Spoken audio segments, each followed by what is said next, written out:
VS99 news కి స్వాగతం.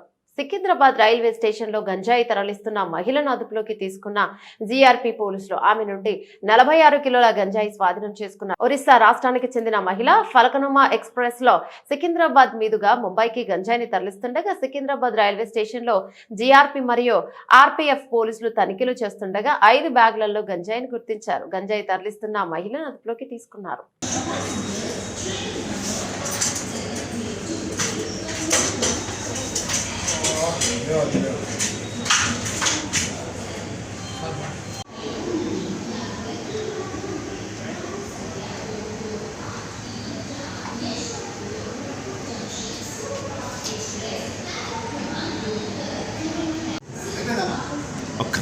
శ్రీరంగం రాలేదా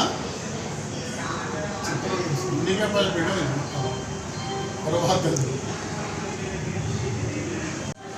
ఉండాలి ఉంటే ఉండలేకుండా పో పేపర్లు రావాలంటే ఫ్రేమ్ కట్టించుకో అన్న మంచి తీసి పెట్టాయి